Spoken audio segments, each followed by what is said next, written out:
평안하셨습니까? 우리 하나님의 말씀 요한계시록 13장 18절의 말씀을 함께 읽습니다. 지혜가 여기 있으니 총명 있는 자는 그 짐승의 수를 세어보라. 그 수는 사람의 수니 666이니라.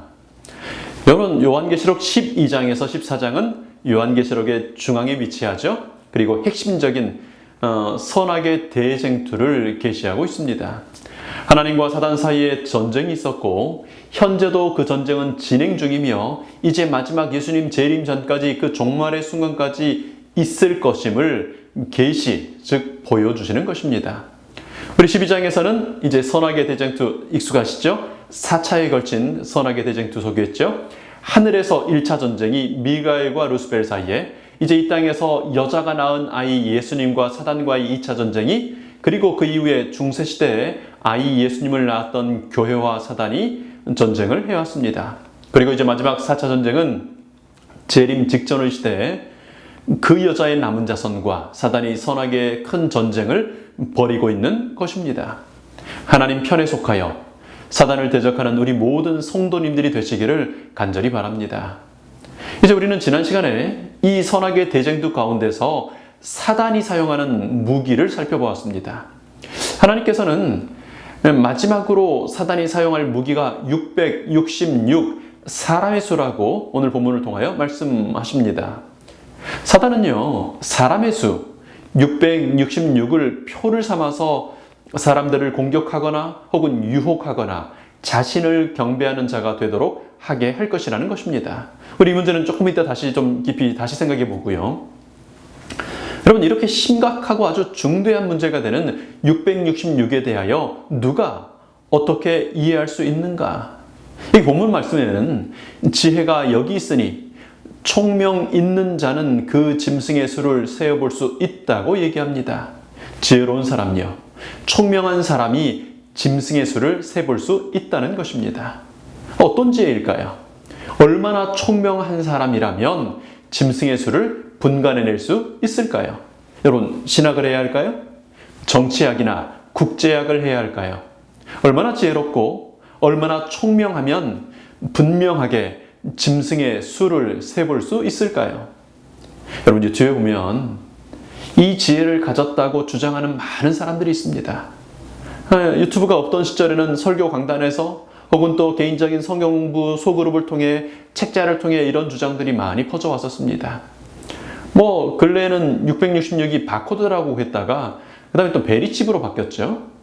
요즘에는 또 보니까 백신이 이렇게 666이라고 주장하는 사람도 있습니다. 그런 분들의 주장을 들어보면 어떤 부분에서는 약간 그럴듯할 것처럼 보일 수 있습니다. 그럴 수 있을까요? 그것을 주장하는 분들이 정말로 지혜 있고 총명한 분들일까요? 우리는 그 주장들의 귀를 기울이고 그 지혜를 듣는데 우리의 시간을 사용해야 할까요? 여러분, 성경은 무엇으로 풉니까? 성경으로 풀어야 합니다. 과학적이라고 주장하는 어떤 이론, 인류문학적인, 국제학적인 어떤 주장이 아니라 성경으로 해석해야만 합니다. 여러분, 성경은 지혜, 사단의 비밀을 간파해낼 총명을 어떻게 소개하고 있습니까? 여러분, 정말 감사하게도 하나님의 말씀 자체가 이를 분명히 해석하고 있습니다. 다니엘 12장 10절을 보시죠. 많은 사람이 연단을 받아 스스로 정결케 하며 희게 할 것이나 악한 사람은 악을 행하리니 악한 자는 아무것도 깨닫지 못하되 오직 지혜 있는 자는 깨달으리라. 많은 사람이 하나님의 도우심을 통해 연단을 받아 스스로 정결케 할 것입니다. 그러나 동시에 악한 사람들은 하나님의 뜻을 행하지 않고 악을 행합니다. 그런 악한 사람들의 치명적인 문제가 있는데요. 악한 어떤 사람이라도 깨닫지를 못하는 것입니다. 오직 지혜 있는 자들만이 깨닫게 될 것입니다. 여러분, 무슨 의미입니까? 지혜가 있는 자는요, IQ가 높거나 성경을 전공했거나 오랫동안 교회에서 봉사한 결과로 얻어진 그 연륜에 있는 것이 아닙니다. 악한 사람은 하나님의 지혜를 거절하므로 하나님의 지혜를 갖지 못합니다. 그러니 깨닫지 못하는 거죠. 그러나 하나님을 찾고 하나님의 말씀에 순종하는 사람은, 계명을 지키는 사람은요, 하나님의 지혜를 받게 되는 것입니다.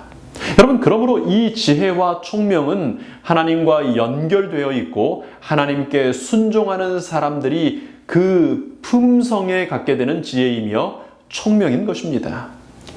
여러분, 우리가 계시의 말씀들을 볼 때 한 가지 더 주의하실 게 있습니다.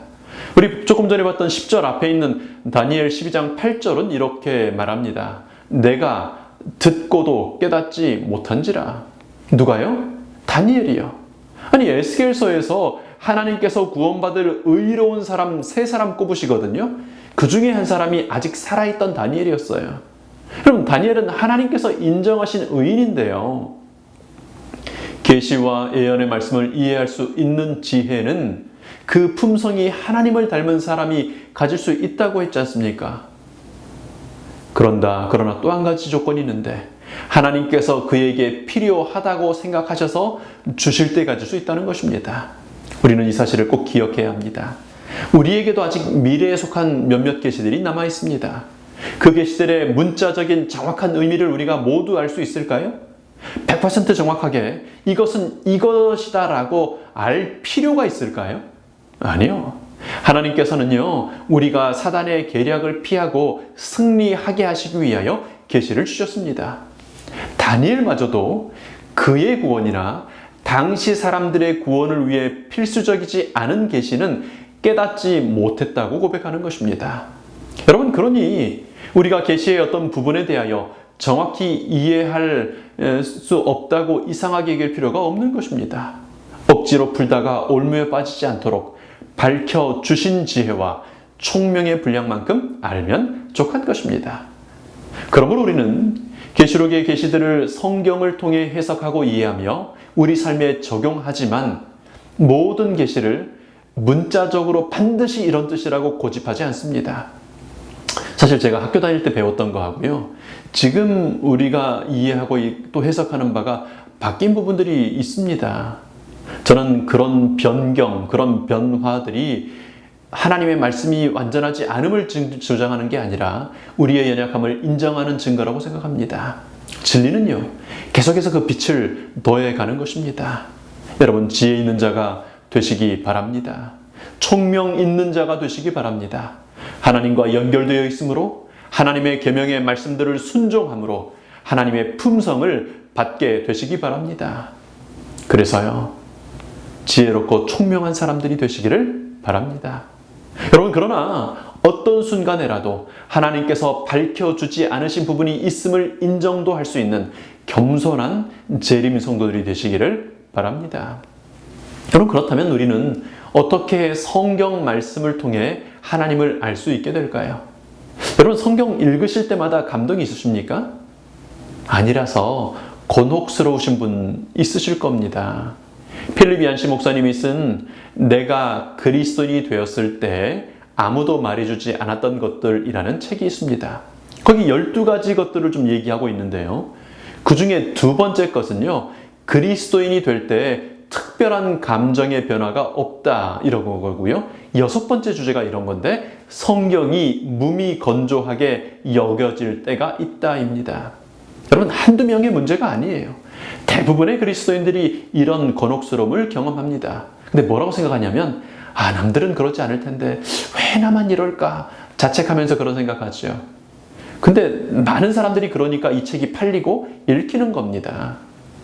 여러분, 그렇다면 우리는 어떻게 말씀을 통해 하나님을 만나고 그 하나님의 지혜를 얻을 수 있게 될까요? 여러분, 지금 말씀드리는 건 이제 이론적으로 무슨 증명이 된 건 아니고요. 제가 나름대로 살아오면서 생각해 왔던 이렇게 하는 단계가 있지 않을까 하는 생각을 좀 말씀을 드립니다. 우리는 먼저 말씀에 접촉하게 됩니다. 여러분, 성경 처음 읽으시는 분들 있으시죠? 그럼 암에 걸려가지고 막 갑자기 그 선고받고 막 마음이 혼비해 있는데, 치료하는 여호와께서 너를 치료해 주실 것이라는 약속의 말씀을 읽게 되는 것 같은 아주 극단적인 상황이 아니라면, 말씀을 처음 읽으시는 분들은요, 성경이 아주 어색합니다. 감동이 어디 있습니까? 이해도 안 되고요. 이거 읽고 있으면 막 몸이 들쑤적거리고 좀이 쑤셔요. 이럴 때 성경 읽으라 그래서 읽었더니 왜 감동이 없지? 이러시면 안 되는 겁니다. 이때는 성경 말씀에 처음 접촉해보는 단계일 뿐입니다.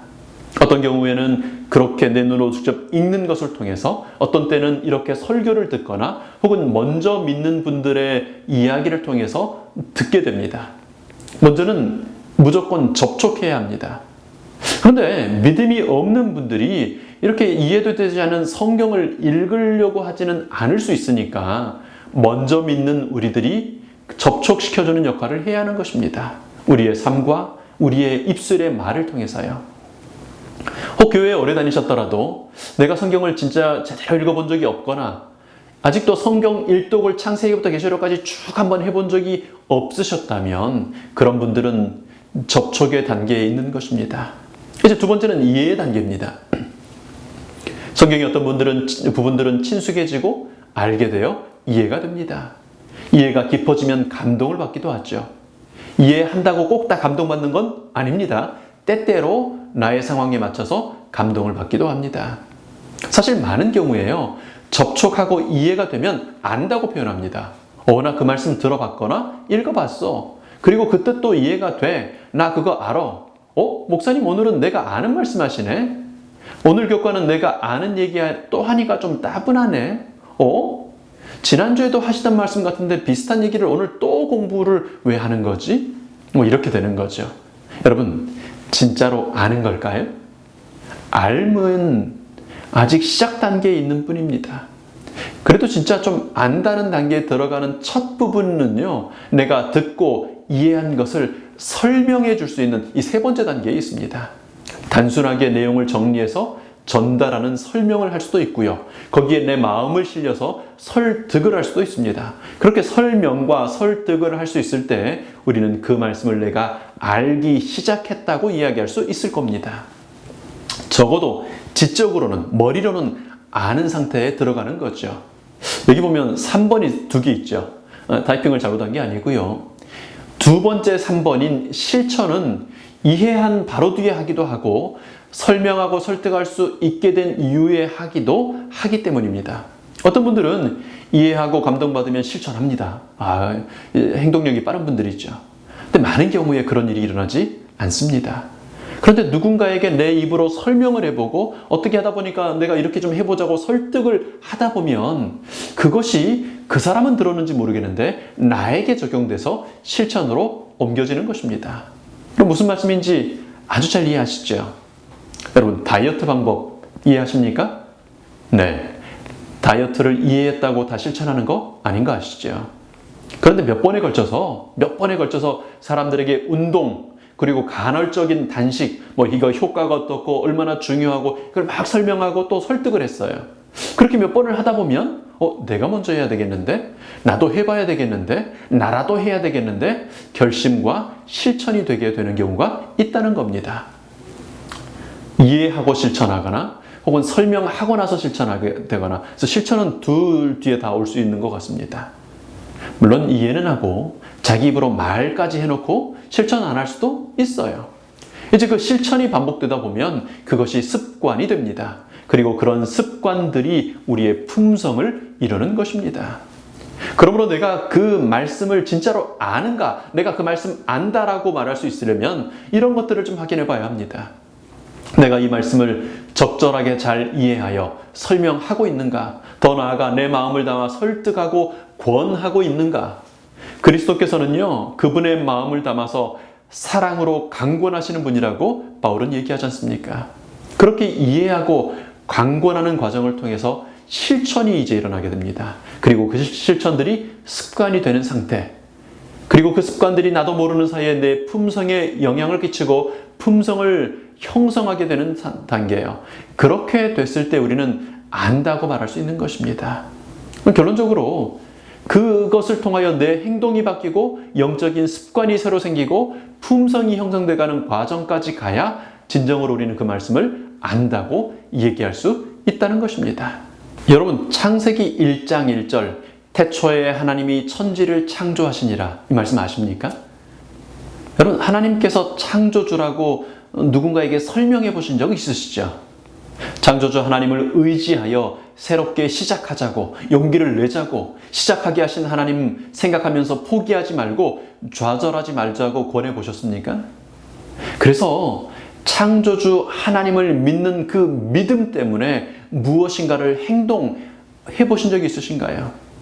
창조주 하나님을 믿는 그 믿음 때문에 말을 할 때나 혹은 어떤 진짜 일을 할 때나 내 시간과 재물을 쓸 때나 창조주 하나님 때문에 생긴 어떤 습관이 있습니까? 창조주 하나님을 믿는 것이 내 품성에 그래서 영향을 미치고 있습니까? 여러분, 그것이 세천사기 비밀이죠. 저는 아직도 창세기 1장 1절을 잘 알지 못한다고 생각이 됩니다. 그래서 하나님의 창조하심에 대한 더 깊은 깨달음, 그로 인한 더 분명한 행동을 하게 해주시라고 기도합니다. 하나님을 창조주로 믿는 것이 저의 품성이 되게 해달라고 기도하고 있습니다.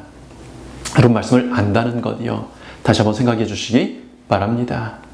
요한계시록과 다니엘서의 말씀은 지혜 있는 자, 총명 있는 자가 짐승의 수를 세어볼 수 있다고 이야기합니다.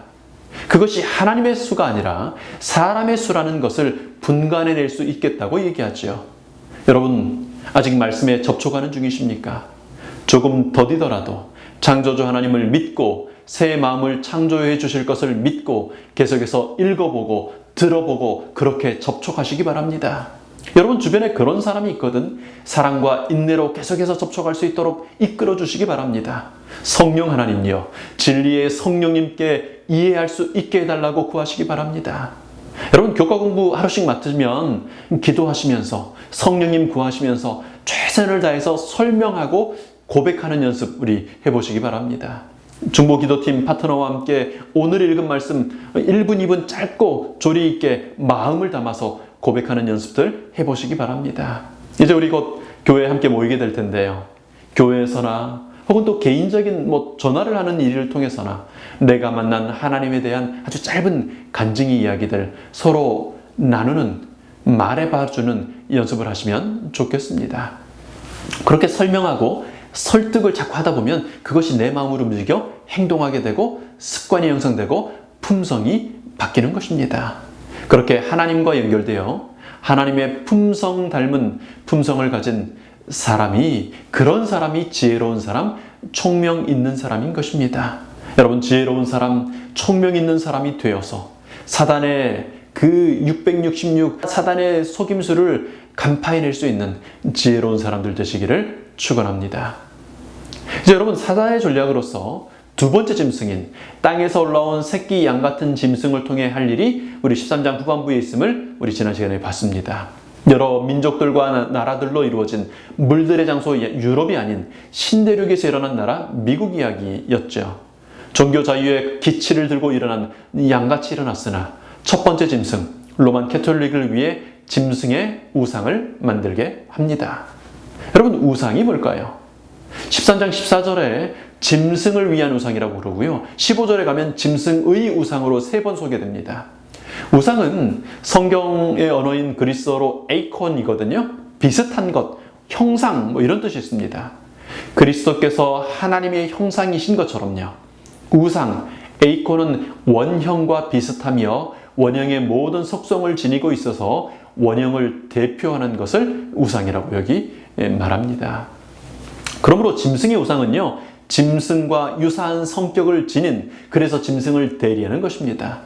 바다에서 올라온 처음 짐승이 종교와 정치 세력의 연합이었던 것처럼 짐승의 우상도 북미 대륙에서 오르는 이 정치와 종교의 연합 세력인 것입니다. 여러분, 종교가 미국이라고 하는 이 정치 세력을 힘입고 일어날 것을 얘기하는 것입니다. 그래서 그렇게 일어난 짐승의 우상에게 경배하지 아니하면 며칠든지 죽이고요. 사단이 이 종말 시대에 미국을 통해서 하게 될 것이라고 예언된 이 일이 처음 있는 일은 아닙니다. 요한계시록의 대부분의 일들이 역사를 통해 이미 있었던 일이 반복되는 것처럼요. 다니엘 2장과 3장에 보면 느부갓네살에게 하나님께서 꿈을 통한 계시를 주시는 장면이 나오는데 여기도 이것이 반복되는 것을 볼 수 있습니다. 여러분, 금, 은, 동, 철, 진흙, 그리고 마침내 사람의 손으로 하지 않고 뜨인 돌이 나타나는 그 이상을 통하여 하나님께서는 역사를 주관하신다는 사실을 보여주셨습니다. 하나님의 종 다니엘은 높여졌고 사단의 도구로 사용되던 느부갓네살 왕은 머리를 숙였습니다. 그런데 시간이 좀 지나서 3장에 가보니까 사단은 그 느부갓네살 왕의 불안감과 교만한 마음을 부추겨서 두랍 형제의 신상을 세우게 합니다. 하나님께서 보여주신 건 신상과 비슷하죠. 그러나 변경했어요. 머리부터 발끝까지 다 금 신상을 세우지요. 그리고 당시에 세계 모든 나라들, 페르시아가 정복한 제국의 모든 나라들, 민족들을 불러 모읍니다. 짐승의 우상을 만들고 절하게 합니다. 경배하게 합니다. 만약에 경배하지 않으면 죽인다고 경고합니다. 아시는 것처럼 실제로 풀무불에 던져 넣었지 않습니까? 여러분, 똑같은 그림이 요한계시록 13장에 반복되고 있는 것입니다. 여러분, 사단은 변하지 않습니다. 바벨론 제국에서 사용하던 동일한 정신이 이미 가인에 의하여 실행되었었고요. 이제 역사의 마지막에 그 동일한 방법이 재현될 것이 계시된 것입니다.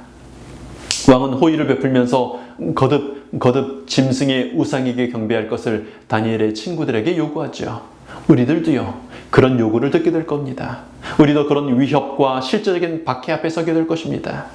여러분, 그럴 때 어떻게 해야 할까요? 하나님께서 말세를 만난 우리의 거울이 되도록 믿음의 선배들의 멋진 사례들을 기록해 놓으신 것을 우리 알지 않습니까? 우리 다니엘서 3장 16절 다시 한번 보실까요? 느부갓네살과 이어 우리가 이 일에 대하여 왕에게 대답할 필요가 없나이다. 만일 그럴 것이면 왕이여, 우리가 섬기는 우리 하나님이 우리를 극렬히 타는 풀물 가운데서 능히 건져내시겠고 왕의 손에서도 건져내시리이다. 그리 아니하실지라도 왕이여, 우리가 왕의 신들을 섬기지도 아니하고 왕의 세우신 금신상에게 절하지도 아니할 줄을 아옵소서. 사단은 미국을 통하여 전 세계적인 모든 국가와 민족들에게 영향을 미칠 짐승의 우상을 만들게 될 것입니다. 여러분, 이 북미 대륙에, 특별히 우리가 사는 이 캐나다에 한 교단이 자체 교육청을 가진 유일한 그런 집단이 캐톨릭 천주교회입니다. 오늘도 수많은 아이들이 양질의 교육이라는 이유로 캐톨릭 교육을 찾아가고 있습니다. 이미 이 둘째 짐승의 땅 북미 대륙은 첫 번째 짐승의 교육을 통해 접촉이 이루어지고 있고요, 이해가 되고 있고요, 감동을 받고 있습니다. 여러분, 당장 성당에 가느냐, 이거 중요하지 않아요. 후에 짐승의 우상이 세워질 때 그때 접촉했던 기억으로 우호적인 마음을 가질 수 있으면, 그래서 고개를 숙일 수 있으면 되는 것입니다.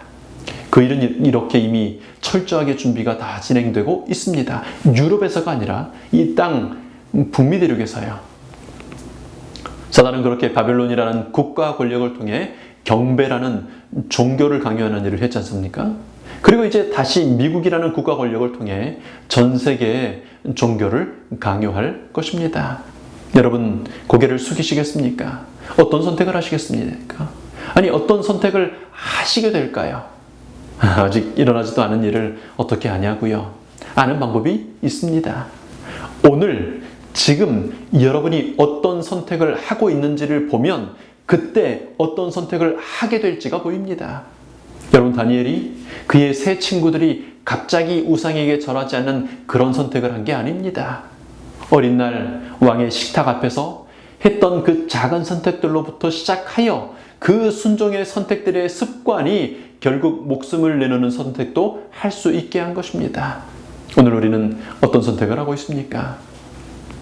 이를 협령이 내리고 국가와 종교가 양심을 강요할 때 그때 하는 게 아닙니다. 선택은요, 사방에 바람이 불기 전에 지금 하는 것입니다. 하나님께서 능히 건져내시겠고 그리 아니하실지라도 하나님만을 선택하겠다고 결정하는 우리 모두가 되기를 축원합니다. 이제 또 이어지는 말씀은 미국이 모든 사람의 오른손에나 혹은 이마에 표를 받게 할 것이라고 하잖아요. 그 표는 짐승의 이름, 곧 그 이름의 수입니다. 오른손은 수동적인 행동을 하는 것입니다. 이마는요, 적극적인 동의와 선택을 의미합니다. 어떤 사람들은 수동적으로 그저 그냥 뭐 그냥 먹고 살기 위해 따라가기도 할 거고, 어떤 사람들은 적극적으로 그 일을 지지함으로 선택하는 일을 할 것입니다. 여러분, 짐승의 표는 곧 짐승의 이름이고 그것이 또한 짐승의 수라고 합니다. 그 수가 얼마예요? 666인 거죠. 그럼 666이 뭡니까? 많은 그리스도인들이 게마트리아라는 방법을 사용하여 그 정체를 밝히고자 했습니다.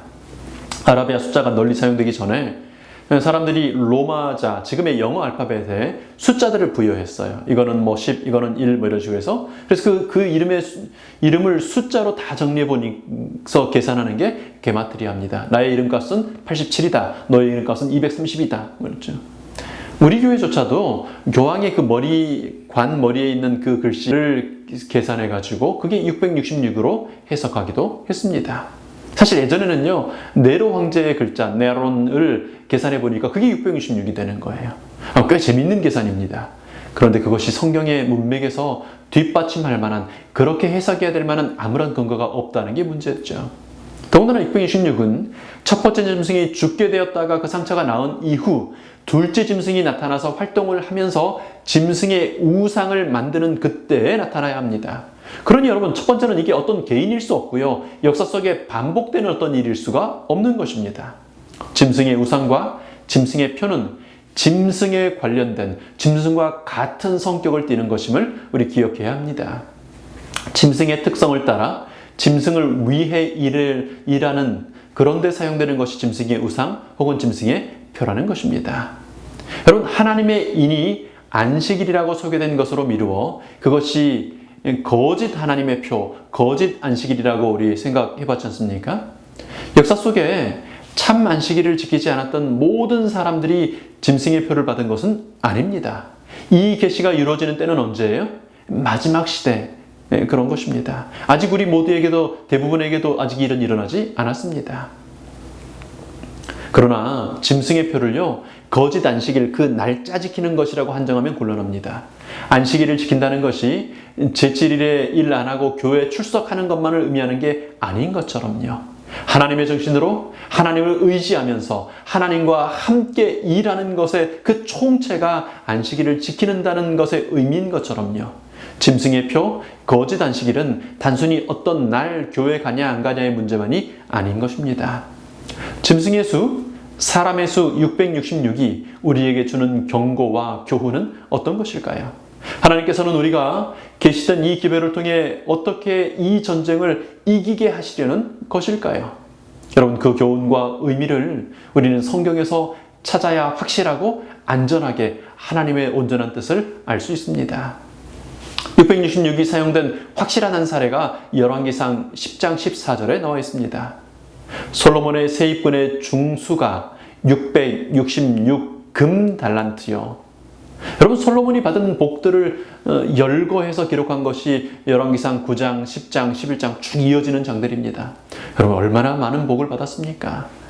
그런데 우리에게 익숙한 이 666이 그가 매해 거둬들였던 세금, 금의 달란트 무게로 사용된 게 이게 우연일까 하는 생각을 해볼 필요가 있습니다. 왜냐하면 열왕기상 솔로몬의 기사는요, 이 14절 666을 기점으로 분위기가 완전히 바뀌기 때문입니다. 여기 앞에 13절까지는 성전을 짓고 하나님께 제사드리고 지혜를 구하고 스바 여왕에게 하나님의 지혜를 나누고 뭐 이런 얘기들이 앞에 쭉 나왔습니다. 그런데 14절에 금 666 달란트를 세금으로 거둬들이는 것부터 시작해서 솔로몬의 화려한 사치의 기록들이 이어집니다. 순금으로 방패를 큰 것도 만들고 작은 것도 만들고 상하로 보좌를 만들고 화려한 금 그릇들 사용하고 멋진 궁전 짓고 병거와 마병을 데려오고 이집트의 말들을 가져오고 이어서 이방 여인들까지 많은 여인들과 결혼하고 문제 없는 것 같죠? 어떻게 보면 복 받는 것 같지 않습니까? 하나님께서는 왕들이 하지 말아야 할 것 4가지를 특별히 좀 여기 지정해서 말씀하셨는데 솔로몬은 하나님의 명령 모두를 정확히 정반대로 행동했습니다. 여러분, 인간적으로 보면 부유해졌습니다. 지혜로운 결혼들을 통하여 아주 지혜롭고 효과적인 외교 정책을 펴는 것처럼 보였습니다. 그러나 그것이 사람의 생각이었습니다. 그래서 결국은 솔로몬이 우상숭배에 빠지게 되었고 온 이스라엘이 다 우상숭배에 타락하게 되었습니다. 그 시작이 666 금달란트였습니다. 참으로 의미심장한 기록이죠. 우리가 더 많이 가지려고, 더 많이 누리려고, 더 많이 즐기려고 인간적인 방법들을 사용하며 살아갈 때 사람의 수 666에 복을 받게 되는 것입니다. 저주가 되는 복이요. 사람이 인정하는 복, 그러나 하나님은 인정하시지 않는 복이요. 하나님께서 받으셔야 할 경배를 자신에게 돌리는 그런 사람이 되는 것입니다. 이런 일이 마지막 시대에 반복될 것입니다. 한때 하나님께 충성했던 사람 솔로몬이 하나님을 떠나 자기 경배에 빠졌던 것처럼 말입니다. 666의 또 다른 중요한 의미는 바벨론에서 찾아볼 수 있습니다. 지금의 십진법이 사용되기 전에 바벨론에서는 60진법을 사용했다는 거 잘 아시죠? 지금도 1시간이 60분인 것, 각도를 잴 때 60도 이렇게 하는 것은 그 흔적이 남아있는 것입니다. 바벨론 두라 평지에 세운 바벨의 신상은 높이가 60규빗, 너비가 6규빗이었습니다. 왜 굳이 60진법이 이렇게 6을 자꾸 고집했을까요? 우연의 일치일까요? 바벨론에 만신전이 있었는데요. 모든 신들을 다 모아놓은 신전이 있었는데 거기는 주신이 있습니다. 그 주된 신들의 수가 6이었습니다. 6신이 있었어요. 바벨론 왕은 국가의 권력을 통해 우상을 세우고 그 우상에게 경배하도록 했었습니다. 그 명령이 전 세계적으로 영향을 미치도록 했었습니다. 그 우상에게 경배하게 명령하고 따르지 않으면 죽이겠다고 위협했습니다. 여러분 정리해보면요. 다니엘 3장에서 모든 사람들이 우상에게 경배할 것인지 하나님께 충성할 것인지를 선택해야 했던 것처럼 마지막 시대에 다시 한번 사람들은 선택하는 일을 해야 하는 상황이 반복될 것이라는 것입니다. 666은요. 사단의 편에 서서 일찍이 죽게 되었다가 살아난 짐승을 섬기게 강요하는 정치와 종교의 연합체제를 가리키는 것입니다. 여러분 바코드 아닌 거 아시죠? 베리칩 아니라고 분명히 인식하셔야 합니다. 무슨 백신 아닙니다. 무슨 바이러스 아니에요. 그게 심각한 문제일지는 몰라도 적어도 666은 아닙니다. 사단이 어떤 수단을 사용하여 그의 백성들을 식별하게 할지라도 그 식별하는 수단이 666이 아니라는 겁니다. 전혀 상관없어요. 엉뚱한 설명을 하나님의 말씀에 근거 없이 주장하는 사람들은 정녕 아침빛을 보지 못할 것입니다.